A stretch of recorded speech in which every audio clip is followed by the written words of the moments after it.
छत्रपति शिवाजी महाराज की कहानी साहस, धैर्य और अद्वितीय युद्ध नीति का प्रतीक है। उनकी कई प्रसिद्ध लड़ाइयों में से एक है अफजल खान के साथ हुआ प्रतापगढ़ का युद्ध, जो उनके साहस और बुद्धिमत्ता का सबसे अद्भुत उदाहरण है। आइए इस युद्ध की कहानी आपको विस्तार से सुनाते हैं ताकि उनकी वीरता आपके मन में जीवंत हो उठे। जब बीजापुर की आदिलशाही के सेनापति अफजल खान ने शिवाजी महाराज को हराने की ठान ली थी। अफजल खान क्रूर और खूंखार था और उसकी मंशा शिवाजी महाराज को खत्म करने की थी। उसने शिवाजी महाराज को डराने के लिए महाराष्ट्र के मंदिरों और गांवों को तहस नहस कर दिया। वह शिवाजी महाराज को खुली चुनौती दे रहा था, जैसे कह रहा हो, तुम्हारे जैसे छोटे राजा की क्या औकात है मेरे सामने खड़े होने की। शिवाजी महाराज को जैसे ही अफजल खान की योजना का पता चला, उन्होंने शांत और दृढ़ मन से इस चुनौती का सामना करने का निर्णय किया। महाराज जानते थे कि अफजल खान विशाल सेना के साथ है और उसे सीधा मुकाबला करना मुश्किल होगा। इसलिए उन्होंने एक युक्ति बनाई, क्यों न इस चुनौती को उसकी चाल के अनुसार ही स्वीकार कर लिया जाए।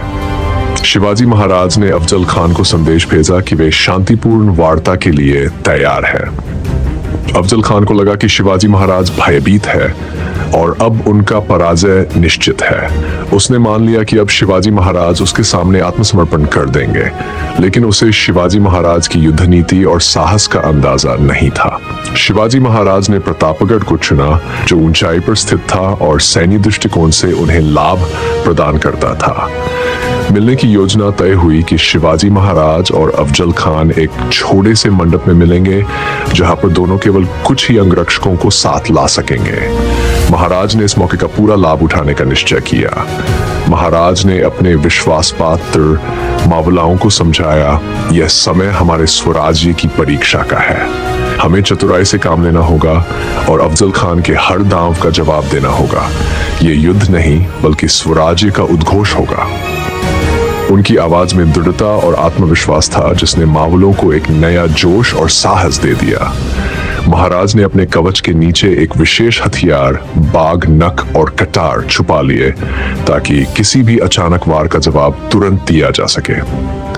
जब वे अफजल खान से मिलने पहुंचे तो दोनों ने एक दूसरे का सम्मानपूर्वक स्वागत किया, लेकिन अचानक अफजल खान ने धोखा दिया और शिवाजी महाराज पर वार कर दिया। उसकी योजना थी कि शिवाजी महाराज का तुरंत अंत कर दिया जाए। महाराज ने तुरंत अपनी सूझबूझ का परिचय देते हुए अपने बाघ नख से अफजल खान के पेट पर गहरा वार किया। अफजल खान बुरी तरह घायल हो गया और दर्द से चिल्लाया, दगा दगा। उसकी आंखों में क्रूरता की जगह अब डर था। उसने कभी नहीं सोचा था कि शिवाजी महाराज इतने तैयार होकर आएंगे। अफजल खान के गार्ड भी ये सब देखकर हक्के बक्के रह गए। तभी शिवाजी महाराज के मावले, जो पहले से तैयार थे, तेजी से अफजल खान के सिपाहियों पर टूट पड़े। गगनभेदी जयकारों से प्रतापगढ़ का किला गूंज उठा। हर हर महादेव, जय भवानी। उस दिन मावलों ने अपने महाराज के लिए प्राणों की आहुति देने का संकल्प लिया था और वे पूरी ताकत से अफजल खान की सेना को मात देने में जुट गए। अफजल खान की विशाल सेना, जो ये मान चुकी थी कि शिवाजी महाराज बिन्निंग अब खुद को पराजित होते हुए देख रही थी।